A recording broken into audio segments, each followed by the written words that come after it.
Yo, welcome back. Welcome back to a new episode, another episode of Real Ball Talk, voice of the group chats. And I've got my boy Rashid in the house. What are you telling me, my guy? What's going on, man? Alhamdulillah, la kulli hal. I'm happy, bruv, just to be here at another show of RBT. Ready to get into some real debates today, actually, some real conversations, and obviously to speak about the crown champions. Yeah, man. It is what it is. And you It- know what? On that, you have to just see it as, what? It's been a good season. It's been uplifting. It's been fun. We've enjoyed ourselves week in, week out. Do you know what I mean? The boys, they couldn't get over the line. Yeah, they bottled it. They lost yeah. the loss. They lost a few towards the end. They drew a few towards the end. Even the last two games was hard to watch. I think I tapped out at least about 20 minutes before the end of the game at the weekend. I don't know what's up with the boys. They can't shoot. They won't shoot. It's like a forget it. I forget my analogies. But yeah, and boy, No, they no, just no, won't shoot. no, say it. I know something to do with kids because we got kids. We can shoot. I mean, we score. You know what I mean? They used to call me Shotgun Rashid. Do you know what I'm trying to say? Do you know what I'm saying? But then, boy, they're not shooting. Do you know what I mean? You Mm, give them a gun, they got a gun on their badge, and they're shook to shoot. Do you know what I'm trying to say? So it is what it is. But actually, do you know, I wanted to touch on a different subject before the other lads get involved. please, I think please. we should quickly have a word about it. You see what happened to Vinicius Jr. I ain't like it, man. The thing is, yeah, this thing's been going on for a while, bruv. Especially in that league, we see it quite a lot. I'm surprised they didn't dash a banana, and because I know that's what they tend to do. But yeah, I hate seeing stuff like that, man. If I'm honest with you, I hate seeing it, man, because it's not good. I don't know what I always question this. I always say, "Oh, this is awful, man." I don't want to swear. This is awful. But what can be done about it, though? Let's be real. Thousands Well, of what could be done about it? I Kind tell of you thing. what can be done. Let's go. Something. Something can be done. And it starts with the officials. Do you understand? Like, I'm tired of seeing black players in Europe getting abused by the fans and the officials booking the player for his reaction to his racial abuse that he's getting. Yeah. Mm, I'm tired of seeing the fans of the team, the teams of the fans who are abusing the players defending the fans and going at the player who gets upset as if they want to fight him or kill him. Especially those black guys who do it as well. It's starting to really get on my nerves. Yeah. You see it in Italy, you see it in Spain, you see it across Europe. The only places you don't really see it in is like Germany and mm, France and yeah. England. Do you know what I mean? Not saying that they're not guilty of it because I'm sure they do have their moments as well, but it is Mm. prevalent in Spain. It's prevalent in Italy. It's prevalent in Portugal. It's just Mm. disgusting. And I'm tired of seeing people of melanin skin being abused by the fans who are there to watch and they're entertaining them, and they're being abused. And the teams, the teams of the supporters don't stand in solidarity with the kick out racism stance. Do you know what I'm trying Mm. to say? Shout out Jeff. Just Jeff Welcome, in the my guy. building. It's good, You man, know, guys. the kick racism out of football thing is something that everyone's kind of agreed to. They've all said, you know what, we will stand up for this, do you know what I mean? Because it doesn't have any place in football. Mm. Yet when their fans are abusing their opposition's team's players because of the color of their skin, they go and fight the player. You know, Like, what was yeah. supposed to be done and what was said was going to be done is that players would walk off the pitch. They don't have to tolerate that. Managers will walk off the pitch. They don't have to tolerate that. But officials giving yellow cards to players who are responding to being abused all game, you know, players on the opposite team going on like they want to fight the player who's being abused rather than saying, "Do you know what, my guy, I feel you, I'm with you, let's move." Do you know what I'm trying to say?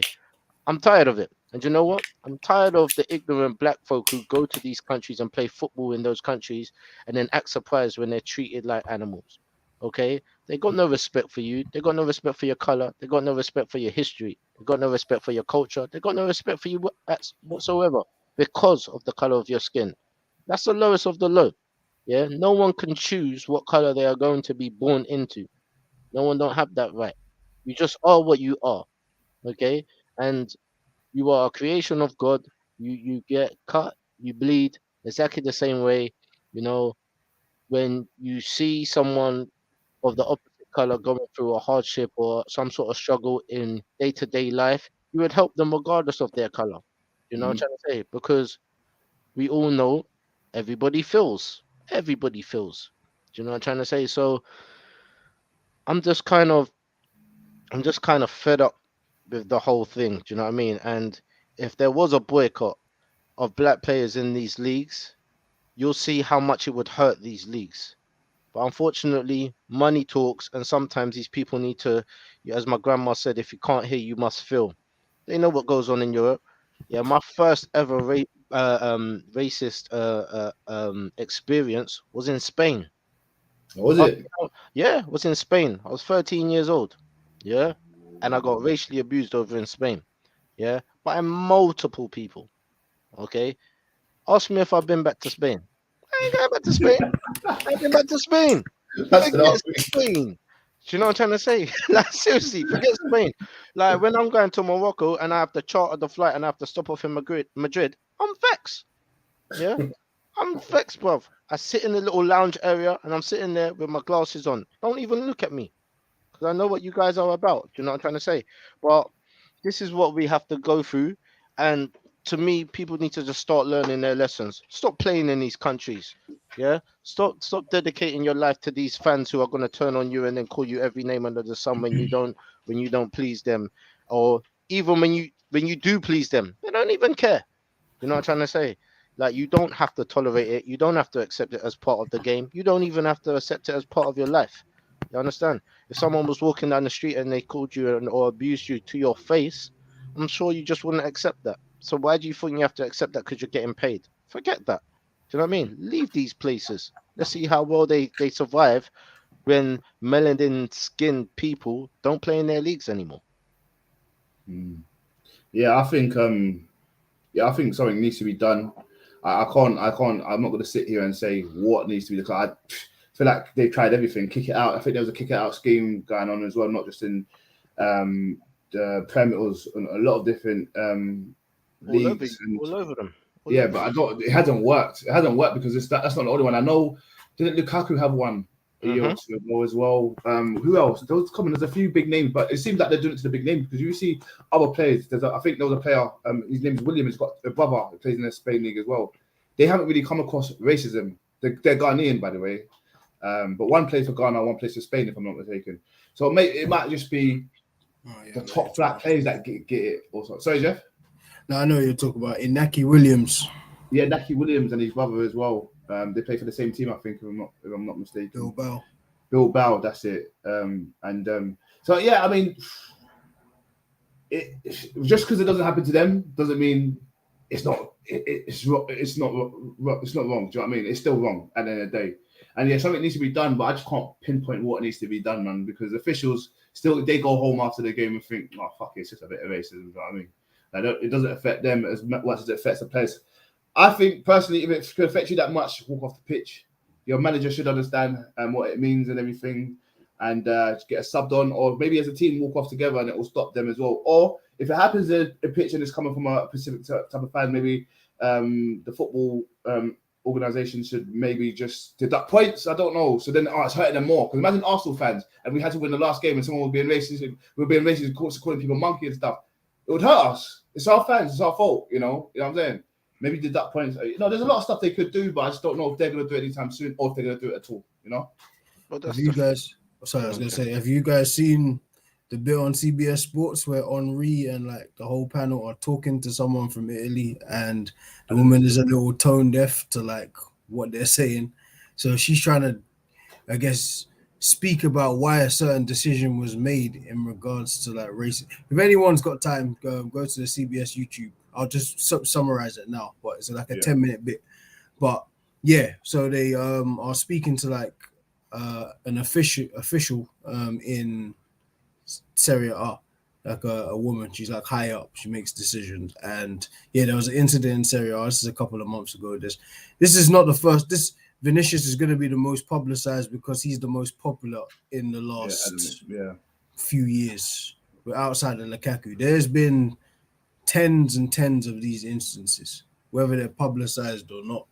But yeah, so they're speaking to her about it, and basically she just is a little tone deaf to what they're saying. See, Henri and Michael Richards and stuff are questioning her and making their feelings known as they've played in foreign countries. They understand the climate.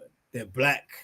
They understand it all. Like, they've experienced it, and they've seen it from the sideline. So they're trying to explain it to her, and she's just a little tone deaf to it. Like, she understands, but she doesn't understand, and that's probably like the main issue, because they're not affected by it. And unfortunately, in these countries, it's been happening for so long that, and the money talks, as Ras said. Like, unfortunately, if you're from an impoverished background or whatnot, and you haven't got money, you got a chance to change your whole family's life, maybe a generation or two. So I can't knock you for going out there. There needs to be better things put in place in terms of the punishments. So if people walk off, like if there's a stand, if it happens in the 10th minute of the match, if you walk off in the 10th minute of the match, you're going to affect the money in that league, because they get paid to broadcast these games. Yeah. So if you make one of those stances in the middle of the game and it's a united front as a whole team, and you understand it, then that's the only way they're going to pay attention. Unfortunately, it's going to take a popular player, and it's a less popular player. Unfortunately, just the way the world is, it's not going to make the noise it needs to. Like, if someone like Bellingham goes out there and it happens, it looks like it's going to happen. It looks like Bellingham's going to Real Madrid, and it happens to him, and then something is done by one of these players and the whole team follows, then they have to pay attention, because you walked off, you've affected their money for 50, 60 minutes of the game. They've been paid however much to broadcast the game, and now you have to make a decision by force. So that's the only way something like that is going to, if you affect their bottom line, that's the only way they're going to listen. Yeah, no, facts, 100%. And I totally agree with what you said. I think, in certain incidents in life, people are always going to have sympathy, but they're going to lack empathy, because it's just that, it doesn't happen to me. It's like me being here in the UK and there's poor people everywhere else. And I say, that's not really, it's there, but it doesn't really affect me. You've got to have some sort of empathy and understanding and logic thinking. And people lack that, unfortunately. They just don't care, because tomorrow they're going to wake up and the last will be the same. You know what I'm saying? Whereas we go through the same thing. So yeah, I understand that, but it's going to take a long time to get things to change, man. I think the best thing to do is to walk off the pitch, bet their money, because you're still going to get paid as a football player. You're not going to get not paid for walking off. You know what I'm saying? You still got that money coming in. It happens to Bellingham, boy. God knows he's young. He's going to walk off. He's got a lot of power in the game at the moment. And going to Real Madrid. Do you know what the issue is, though? I think it's about a shared punishment, or a punishment that is the same across the board. So, like in the UK, if someone does commit racial abuse in the game and they identify this player, he'll get a lifetime ban. You may even get a fine. They may even get the police involved. Okay, but it's in these countries where they don't look at racism as a big thing, where they don't really respect the ethnicity of people other than their natives. Do you know what I'm trying to say? It's these countries who won't criminalize these players, who won't give them lifetime bans, who won't give them any fines or anything like that. I mean, when a fan is being pointed out to an official isn't making radio calls to whomever, police or whatever, go remove this guy. You know what I mean? Instead, he's booking the players who are getting excited or riled up for it. I don't know if Vinicius got booked for this incident, but I know that other players have. Lukaku has been booked in the past for responding to racist fans. Well, Vinicius was sent off, by the way, in the end. He was, after, but that was for a little scuffle at the end, right? Towards the end, they choked him and he got sent off. Yeah, exactly. From that incident, though. And that's another thing. the guy had him in a chokehold. I mean, I know that move. You know, do BJJ. That's called the sleeper. That's called the sleeper. Yeah, Go to sleep. $1 million dream. Yeah, Yep.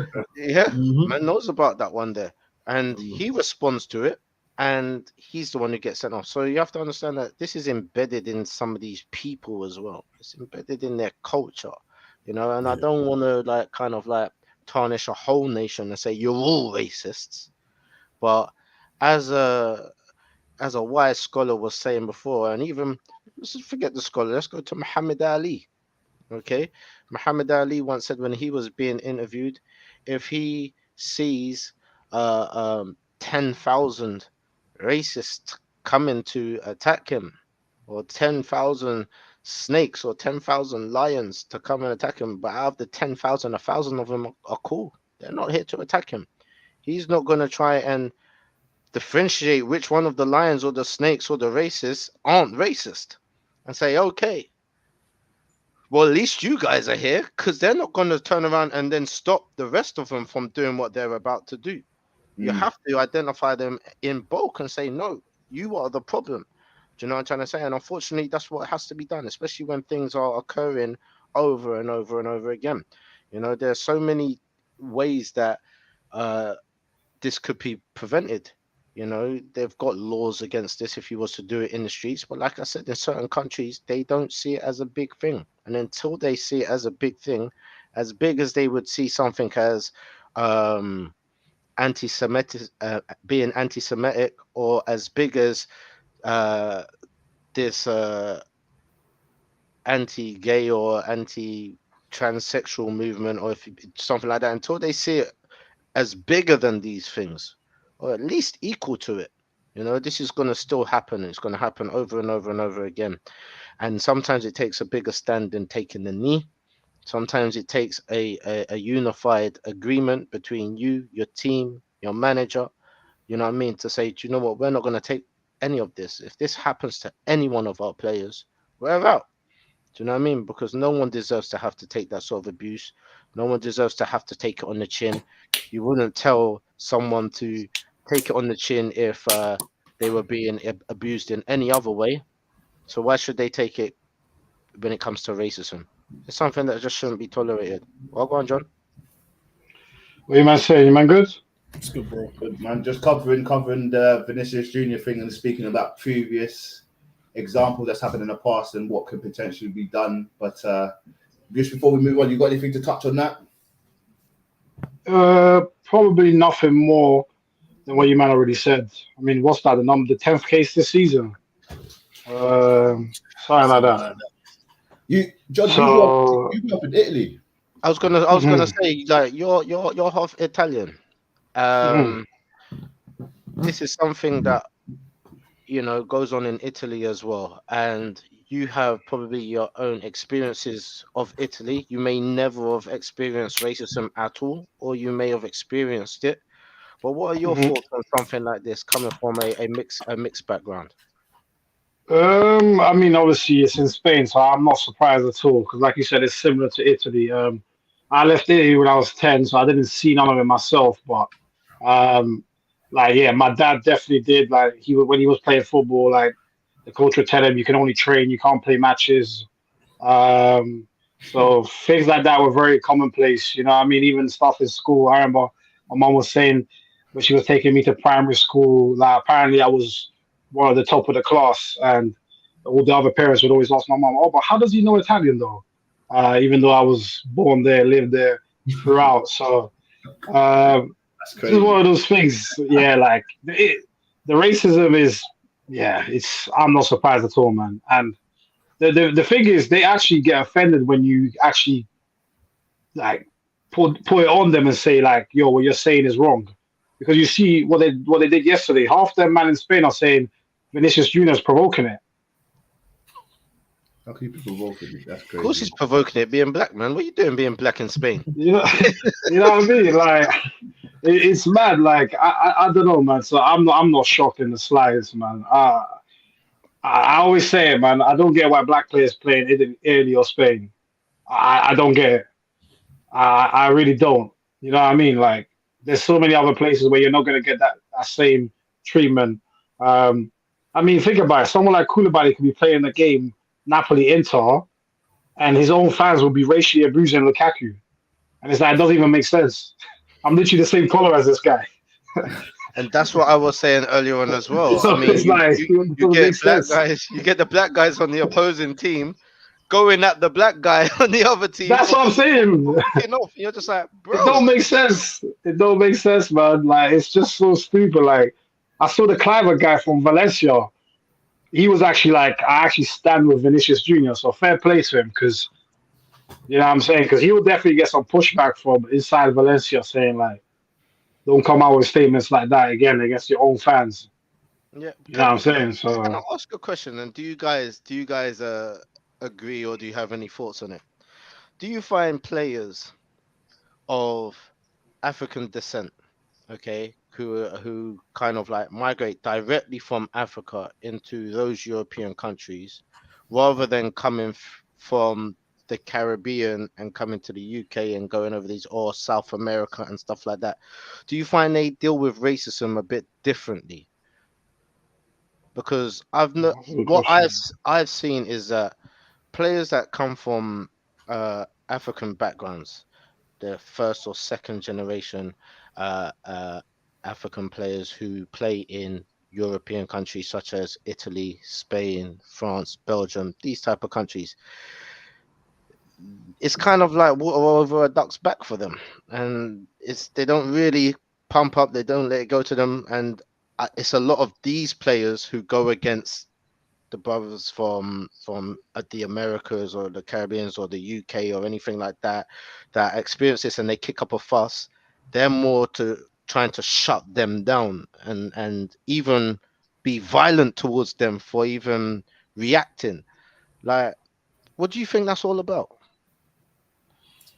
I don't know, That's man. hard. I That's just hard to I just think pinpoint. it's normalized for them.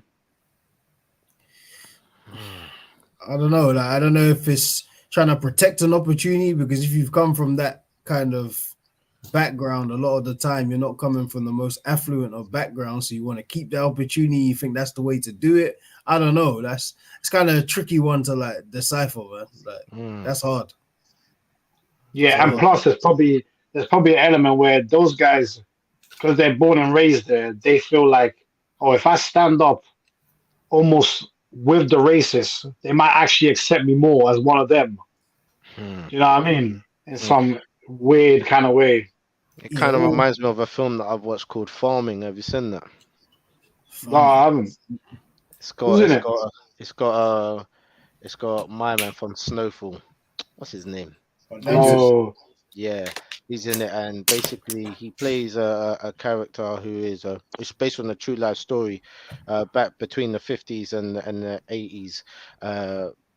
People from like Nigeria and Ghana and so forth like that, they used to come to the UK, get their education, their degrees, their masters and whatever. And while they're doing it, if they had children, they would give their children to white parents to look after, as kind of like a fostering system, and they would look after the kids until the parents are finished with their education and stuff like that, and then take them back home.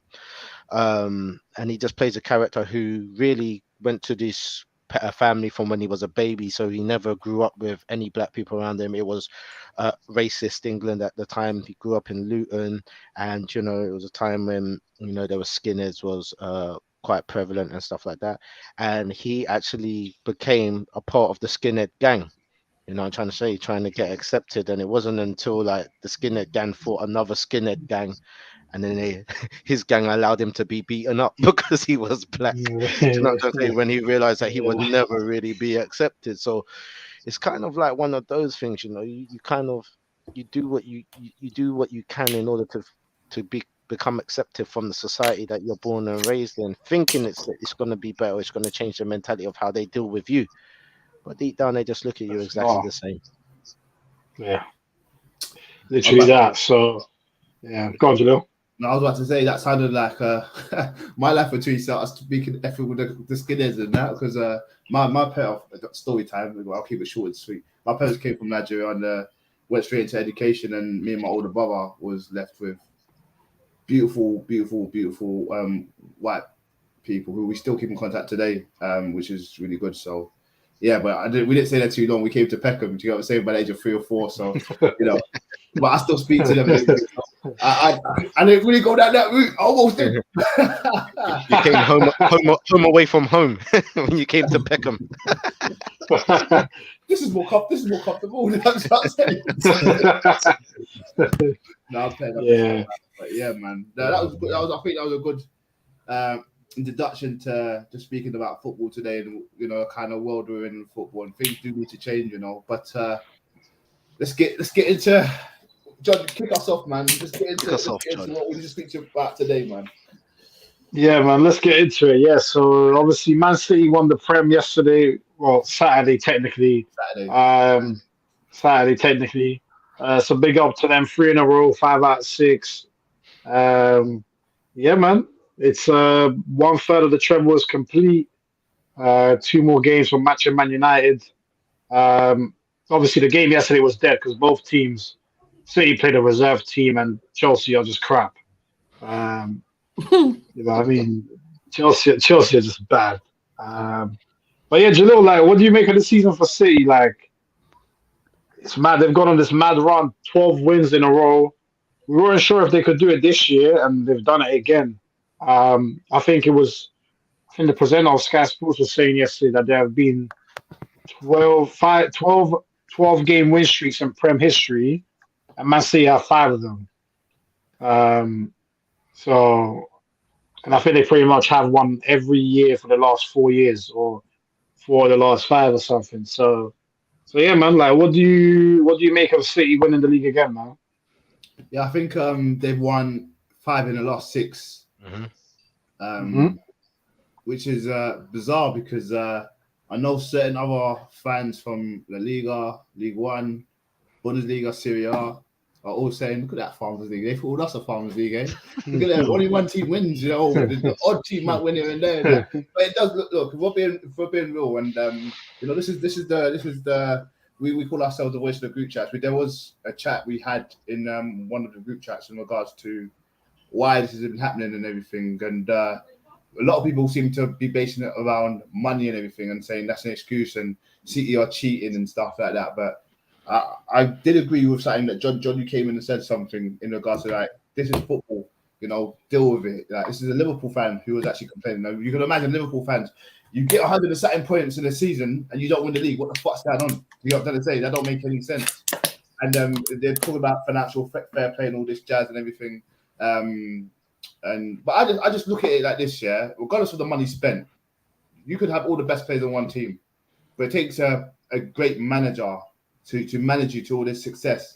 And we're looking at all this money spent. I know they haven't spent less than, I think, 45 million on a defender.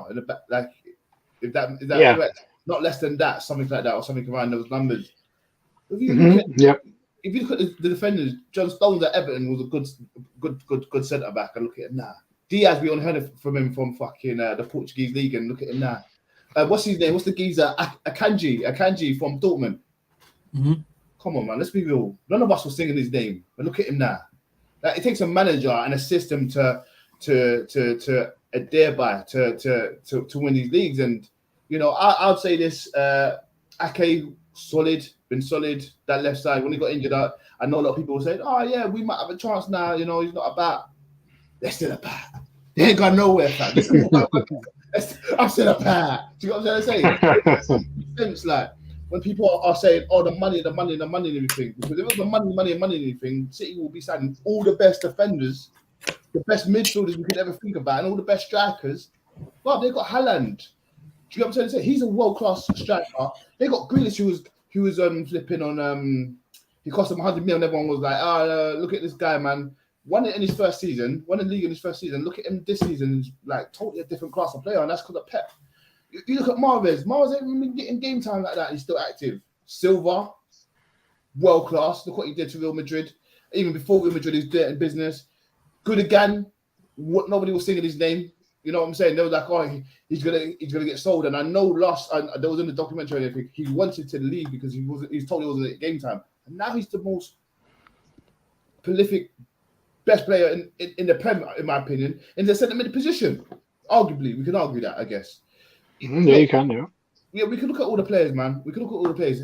People talk about Edison, he's not a good shot stopper and everything. Okay, he's good with his feet. He doesn't really need to when he's got a good defence and stuff. So, and then this money talk and everything about City is buying the league and everything, I think is all BS in my opinion. With the way Arsenal's been playing and all that jazz. We've had a good season, I think, getting halfway in 50 points and then dropping God knows how many points we've dropped towards the end of the season. It's been poor, but well, look who we were going up against. You know what I'm trying to say? Liverpool had to go up against this, and Liverpool, I think, maybe out of 2-3 years of challenging them for the top spot, only one title out of it. City are just dominating at the moment, and I think we can thank God for the Newcastle getting top 4 because now they get a bit more cash on top of the cash they're gonna get anyway. So then they might challenge City if it's not us. You know what I'm trying to say? Hopefully we spend as well. Obviously, I'd rather it be us. If it's gonna be anyone, I'd rather it be us than that. But yeah, man, big up City. Haaland, best. I think I don't think this can be debated, but best debut season I've ever seen in my lifetime. I think best debut season is going to be standing there for a long time. To be fair, I don't think anybody can ever come in, especially if they conquer the treble. But yeah, other than that, man, I'm upset, but I'm not upset. Guess when rules and lines and that are chasing you, there's only so far you can run. Especially if they've been doing this and that's their daily breakfast. There's only so much you can do. Do you know what I'm saying? Yeah, and I think you made a lot of interesting points there. Obviously, you spoke about Gundogan. I think you can definitely make the case he is the best centre mid in the league, or certainly top 3, top 5 for sure.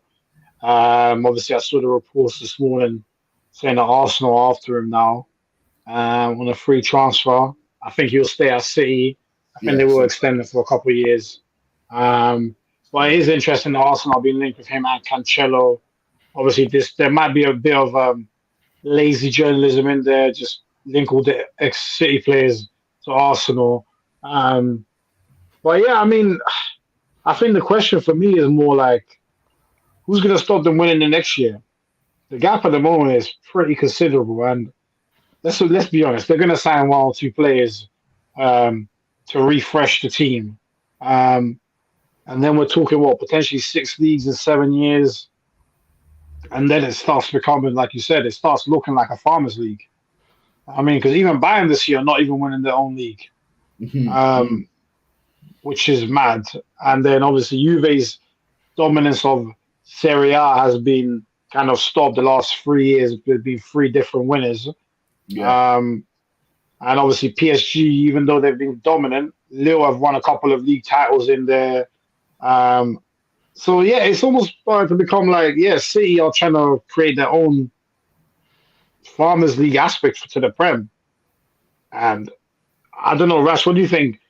Do you see anyone next year really challenges City? Like, you know what I mean? Like, look, the thing is that every year someone challenges City.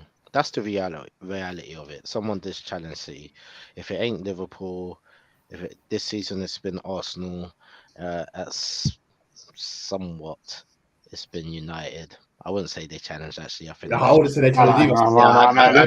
Let's just not go too far. Let's just say they filled in a slot randomly. I don't know how it happened, but they did one time. Yeah, so let's just say Liverpool have challenged City and Arsenal have pushed City to their limits where they've had to say, do you know what, we need to turn on the gears, and they did.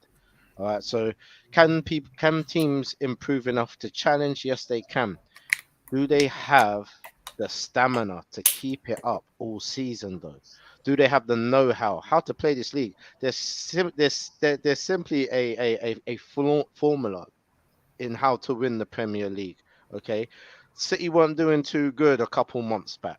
You know what I'm trying to say? They were just doing the same as everyone else. They weren't winning every game. They were drawing a lot more games than what they should have. Do you know what I mean? Teams was getting results from them that they shouldn't normally get. So. But then they know also, okay, this is the championship stage. We got to turn it up. And they go, and when they go hard. Do you know what I'm trying to say? And it's about, can other teams pull that sort of performance out of their locker as well? I mean, you can see what's happened to Arsenal. they're exhausted in more ways than one.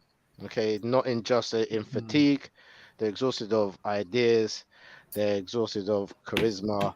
They're exhausted of hope. You could see it. They're just not playing with the enthusiasm and the expectancy to win, which they had beforehand. Do you know what I mean? All that is burnt out.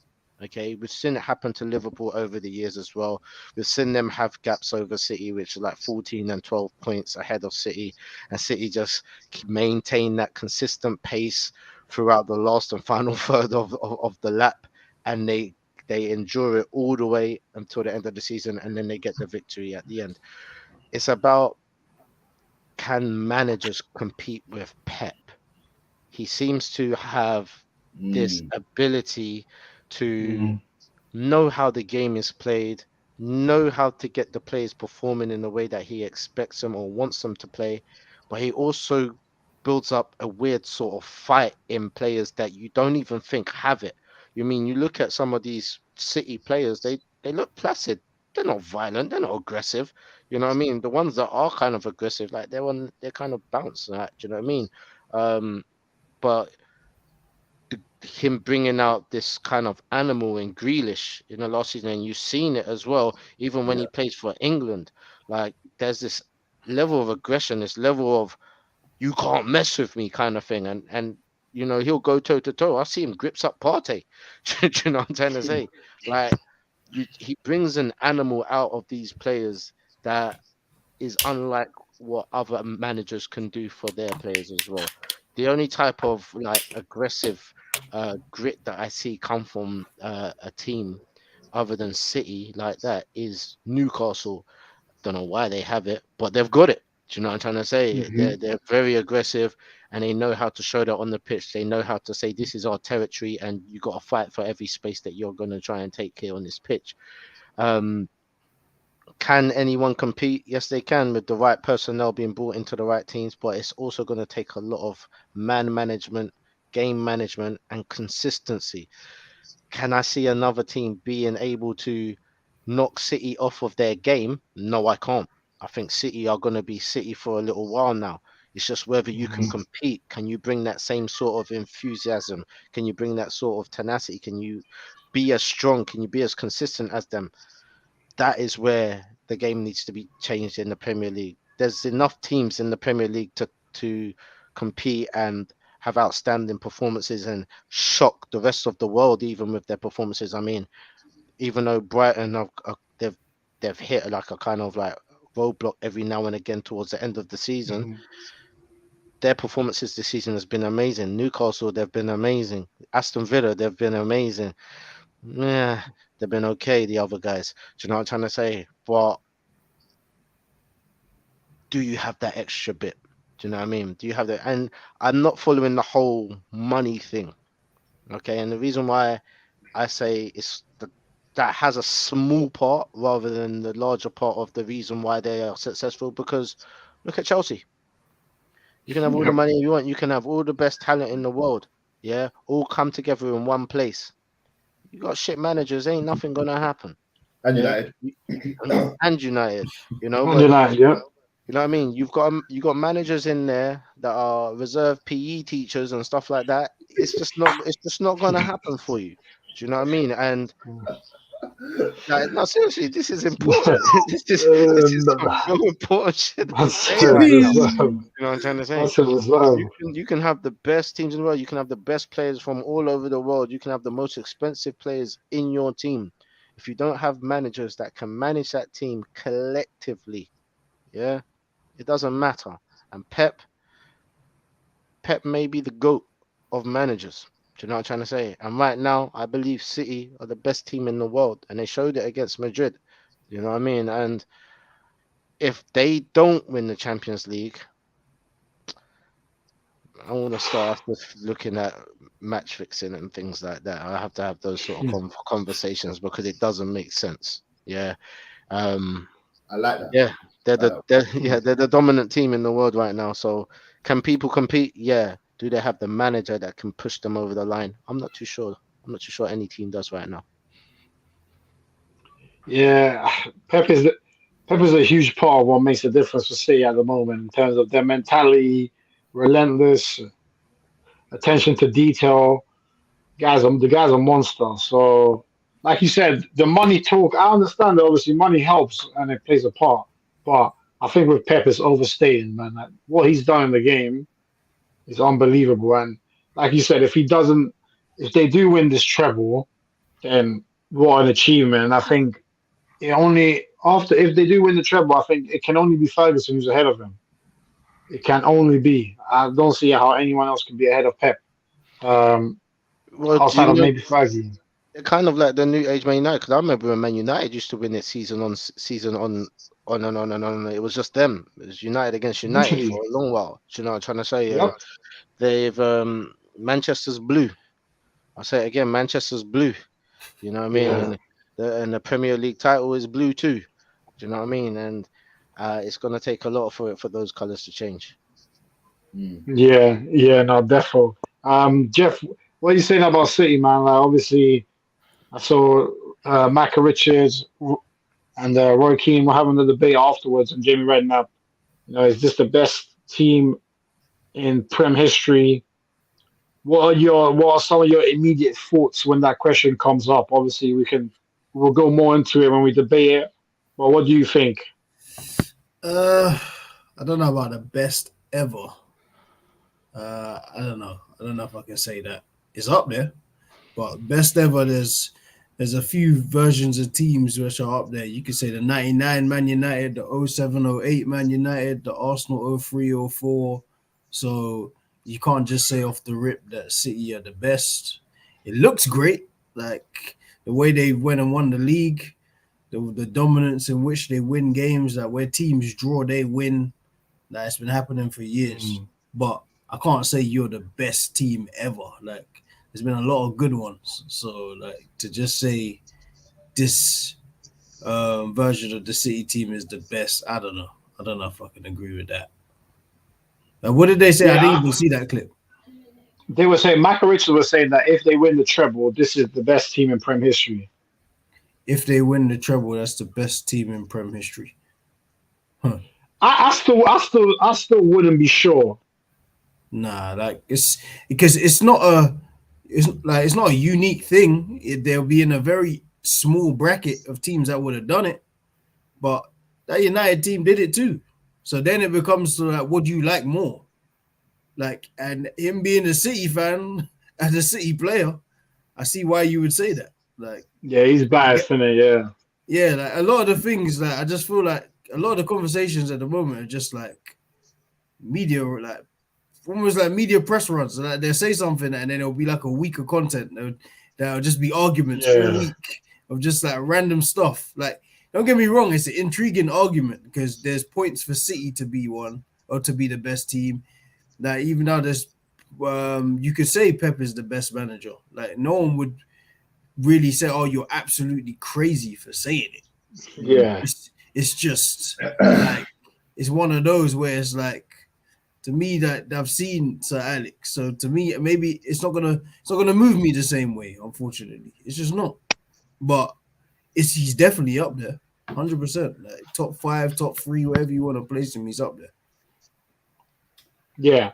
I think I think Pep really. I don't think there's a valid case for him being outside the top 3. Really, doesn't have to be number 1, but you can make that argument. In terms of the City team, I'm still not even convinced this is the best City team I've seen myself. They've had some mad teams. I think the 98-point team that won the treble was crazy. 100-point team was crazy. The Chelsea team for 2005. That's another one. Yeah. I can see the 15 goals and had 95 points. That team was crazy. And obviously, like, there's a lot of luck as well that goes into obviously winning like trophies, and that's one of the reasons why I know they won the treble, but I think the '99 United team is a bit overrated because I look at that treble and I'm like, in the semi-final, you got battered by Arsenal. They missed a pen, and then you ended up winning through the last minute wonder goal by Giggs. And then the Champions League final, you got peppered during the game, and you literally scored 2 of the flukiest corner goals in the 90th and 94th minute. You know what I'm saying? It's not like you dominated. You know? And it's like, I can't just look at. Can I say that team is definitely better than the Invincibles? I don't think I can. Despite the fact that they won the treble. Yeah, I agree. I agree with you, John. But I was just thinking about obviously this City team. Even though I think probably player for player, you wouldn't swap anybody in the Premier League. But who in the Premier this season would you add to that City team who would fit in? Like if you was to think of 3 players in the Prem, and I'm kind of finding it difficult because I was going to say all the guys, but they have Gundogan and KDB. I would have said Saliba, but they've got, I'm just trying to think of Arsenal players, but I'm sure there's other players in the Prem who's been outstanding, especially Newcastle players. So I'd just throw that question out to you boys. Good question. Come on, man. If you guys aren't thinking about Joe Linton, I don't know what you lot are thinking about.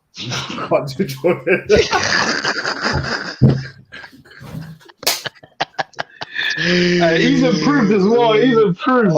Good season, bro.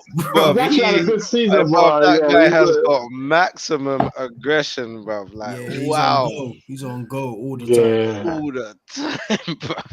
Like, jeez. Like, I don't think there's anyone from any other team that you could possibly add like for like. Maybe Salah? I think they could do with a little bit extra speed for the counter attack. I think they could still do that. You saying the question on based on form this season or just good players that would fit in the team? What did you mean? Let's go with both. Whatever you guys want to interpret it, because it's gonna. I guess it's different for everyone. I was basically going on like, if let's say for example Grealish weren't there and you had someone else there, they wouldn't make a difference to the team. They'll still be top form. If Haaland, you can't really say any any striker, but you got to say anyone who would fit in there based on form or based on who would make who's good. Really. I mean, like maybe on the right hand side. I mean, if they had Saka, it'd probably be good. Half season wonder. No, I was going to play the No. If you're gonna say it, you gotta say it right. It's 2/3 of the season. 1/3 he's been missing. Yeah. You can say 2/3. You can say 2/3. Yeah, you're right. Yeah, all in all. Yeah. I think only Salah. I think maybe only Salah. Maybe I was thinking maybe Kane, but I don't even think so because Haaland has actually meant that the entire City can chill and let the other team have possession and then just break mad quick. They couldn't do that with Kane. No, you can't. I feel like if they had, he can't run. That's the thing. Imagine a front three of Kane, Grealish, and Bernardo Silva. Who's running them behind? That's possession based. They're gonna have to work it in and tap it in so they get to the box. They can't do the running behind now. And don't get me wrong, I'm not saying Kane wouldn't score like 30 goals because he's got 28 in this horrible Spurs team. So Kane's a different team. Abysmal Spurs team, yeah. Kane's a different monster, man. They'd be different. Like I don't like the way they've won. They've won without a striker. They've won with a striker. They can win with anybody, pretty much. True. That's a good point. But I don't know. I don't know who would like. I don't even know how to approach that question because they're going to win by 10 points. Like they're 4 points clear with 2 games in hand, and like you could say like we pushed them for 30 games of the season, and we've had players who've had out their best seasons, outstanding seasons, but for how City play. Martinelli to me is just as good as Grealish, but he might not necessarily work as well as Grealish does because Grealish just suits them. They're possession based. But the thing is as well, it's the adaptation that you've seen in the City players as well. It's the changes in some of the players, even like a Grealish. When he first came to City, it looked like he stood out like a sore thumb. He didn't really get the play correct. You know what I'm trying to say? Yeah. He had to ride the bench for long periods of time until he adapted to Pep's style of play. And now that guy looks like on a different level. He's gone up like a couple notches. Like I think the man-to-man training that is going on in the background with the coaching staff and the players is really good at City, man. They've got it down to a T. They know what they want from a player in the team, and they mold them into that. Yeah, system's flawless now, man. Like you could literally like Akanji. He's had a great season, but Akanji is still Akanji. Like he's not an amazing defender. Take him out of that system where Pep is the best at limiting a player's weaknesses because the system they all work so close knit. Like Akanji, you're never gonna see Akanji spending too long on the ball because he won't have to. If he's at another team, you may see him dilly-dally, even like John Stones. Like John Stones now is a monster. It's taken a long time for John Stones to be this. John Stones is 28. That's right. John Stones was being talked about 8 years ago. When Akanji left Dortmund fans were celebrating. Yeah, I saw that. Shaky.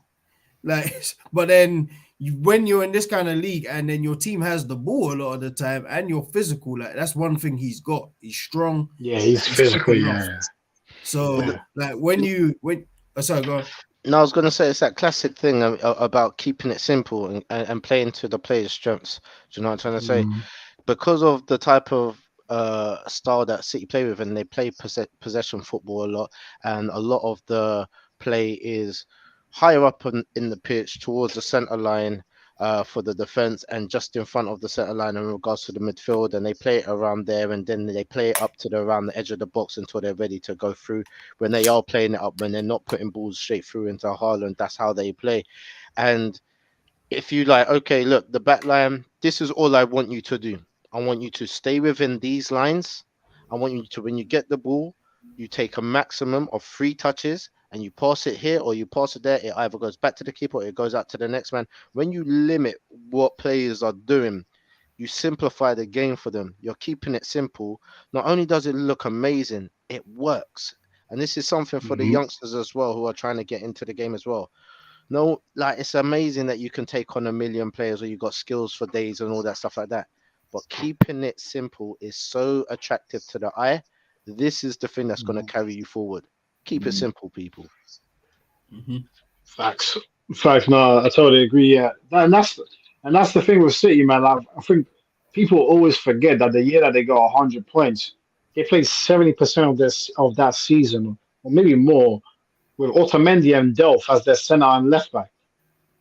And that team has the most points in Premier League history. Otamendi and Delph. That's crazy. Like that team got 100 points. Yeah, shout out Delph. Like, salute. Like, yeah, he was cold. Like, somehow, he was cold. Yeah, he actually was. And then you see when he left, you see went right back to normal. Yep. That's the thing. And it's not just him. Like Delph left, he went back to normal. Obviously, Otamendi was getting older anyway, but he was never like a top player anyway. And look at Sterling. Obviously, it's unfortunate for Sterling because he's gone to a mess at Chelsea, so it hasn't helped him. Yes. But like, who else has left City? I mean, you could argue Jesus. He's done a decent job at Arsenal, so you can't really say he's dropped off that much, even though now there's questions around him. Zinchenko, you can maybe see why he wasn't starting every week at City. You know what I mean? So, yeah, I guess most players, when they leave Pep, they don't tend to get better. Like you said. I'm saying he knows if he finds a way to hide your weaknesses and really make your strength shine. He finds that he's unique at that. Yeah, man, he's one of few that can do it, man. It's him. Mourinho could do it in his prime. Mourinho was doing that with ease. And then Sir Alex did it. They all did it. Like that's what you're meant to do when you have the game by the scruff of the neck, man. Like Pep's blueprints all over the game at the moment. Yeah, even I'd say Prime Wenger could do it. Wenger too. I think Klopp, you can make an argument, can do it, and I'll probably say Ancelotti too. Ancelotti tends to get the most out of his players because he's a real man manager. So he's all about trusting the players to perform. But yeah, man, let's wait and see. Obviously, 2 games away. Obviously, United fans are hoping that United can do something in the FA Cup final.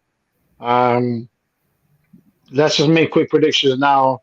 How many trophies does City finish with, Jalil?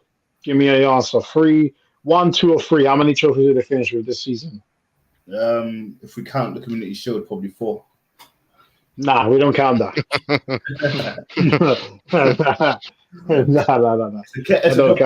It's a competitive silverware, but they get. Let's go off this season. They get all 3, man, 100%.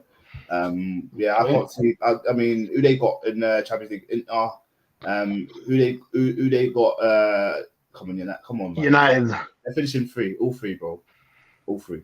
Okay, so Jalil saying 3. Rash, how many trophies are they finishing with? Look, man, I'm not really good at predictions, man, as you guys can tell. Yeah, and I'm also aware that anything can happen on the day, and that's the thing about cup matches. You know what I'm saying? It's just about who shows up on the actual night. We're seeing teams play better than City sometimes, and they get the result against City. But in this current form, you can't really see anyone beating them. I would say what makes the most sense is for City to win the treble and to get all those sides. I can't see why United could or would beat them, but at the same time, we've seen United beat them. You know what I'm trying to say? I can't see why Inter could or would beat City right now, but at the same time, again, we know they can pull it out their lockers. Do you know what I mean? It can be done on the night, especially if they get those ultras over there supporting. I mean, we all know about City fans; they only celebrate when they're winning. So, you know what I mean? If the crowd gets going, it can be quite hard in the Champions League final. Do you know what I mean? So anything can happen, but I'm leaning towards City doing it, and I'm actually hoping that they do it. Okay, and Jeff, last but not least, what are you saying? I'm gonna go 2, man. I don't know which one they're gonna drop the ball on, but I feel like they're gonna drop the ball on 1. Wow, that's crazy. Okay, they drop the ball. If they do, it better just be the Champions League, bro. I don't want to hear nothing from no United fans. Well, they're speaking anyway. Like they're not gonna be quiet. Let's let them speak, man. Like they now they want to compare our season to theirs. I don't know what it does. Oh, I've seen that. Yeah, I've seen that. I don't know what saying the FA Cup and League Cup. Oh, we had a better season than Arsenal. All right, what do you want? Yeah, but they're also including if they finish in top 4 as well. Yeah, but it's all stupid. Like, why are we even comparing? Like, what kind of repeating badge do you want for this? Bro, it's crazy. Yeah, real talk. Yeah, real talk. But yeah, I'm gonna go with Gilo and Rash. I think they get it done. I think they win the 3. I think they'll beat United, and I think if they beat United, there's no way they're going into the final with Inter, knowing they've got 2, and not being Inter Milan. Like, and the thing is, I don't know, man. I don't know. Inter was never really supposed to be there. They didn't even have a good Champions League competition. Well, they were supposed to be out of the group. Yeah, but they're supposed to be out of the group. They're still here, man. Salute to them, man. Crazy. Fair play to Inter, man. Fair play. They've done well. Let's see. Who knows? Lukaku might get a cheeky Champions League winners medal after leaving Chelsea. That'll be a bit mad still. That'll be cold for him. I'm back to Chelsea calling everyone shit. You're shit, man. You're shit. I heard Lukaku might be coming to Arsenal. Oh, you heard We're with the whole world. Whoa. No, where did you hear that from your mandem? There was an article out there. But we're gonna be linked with about 40 man this window, though. Yeah, this is the first season where we've actually got some leverage. So we're gonna be linked with everybody. Yeah. Opening offer for Declan Rice going in, I think, in a couple of weeks' time. I think Arsenal get him, to be honest. Yeah, I think that's done. Yeah, no more done. But I think that one's done, man. He's a Youth Cup finals. He's all sorts, man. He's following people on Twitter or Instagram. Even his game yesterday, it just felt like a farewell game. Yeah. It did. So. Well, let's see. Declan Rice. I didn't even watch much football this weekend, to be honest. But that's seriously been on the cards for a little while, man. You can see it in every game that he's been playing lately. It's just like, see you later, guys. I'm playing my best until I'm gone. I'm gone quite soon. Do you know what I mean? You can see that. It'll be nice for him to leave with a trophy, innit? Yeah, conference league. That would be good. Conference Cup. Conference League, yeah. It doesn't even make sense, but yeah. I mean, it makes sense. It's like, what does make sense is that teams are getting silverware that Spurs just haven't done in over like 100 years or something. They can't like do that. it. What's up They with can't do Spurs? it. Like, Listen, Spurs are going to end up with what? The Feyenoord manager. People have just been saying no to them all season. They've been saying no to them. no. Remember Conte? I swear they had to like buy him like a yacht and an airplane and a yard to get him over there, bruv. Yeah, do you remember when Spurs didn't have a manager? And everyone was like, nah, I'm not even entertaining these interviews. Do you know what I'm saying? Man was saying, yeah, I'll come. Nah, I'm not coming. They're stuck with Ryan Mason at the moment, bro. Shout out Ryan Mason. Shout out to Spurs. Bro, you know what I know is bad? And losing 3-1. How can you have a caretaker manager and your caretaker manager got sacked? That is real. What? that might be the first time I've ever seen that. Caretaker manager only lasts like 3 games. How do you have a new interim caretaker manager? Bro, that is crazy, you know. That's crazy. Not a new manager, you know. A new interim manager, caretaker manager. Shout out to Spurs, man. You will never prosper. Never. Do you man reckon Harry Kane stays? I don't know. I think he might. And if he stays, he is the biggest loser ever to grace the Premier League. Like, if you decide to stay, because I've seen like an interview and it looks like he's like, yeah, but if we get some signings, we're gonna be good. What? Shout out Richarlison. Excuse me, Harry? What did you say? Now, if you really want to do something, you would leave. His where he could go is probably limited nowadays. Like it's probably just United. That's the main one you could go to. Yeah. But yeah, if he had some sense, you leave that Spurs team. Probably should have left them a long time ago. And to be honest, I don't think he's got sense, but he has to leave. He's got to leave now, man.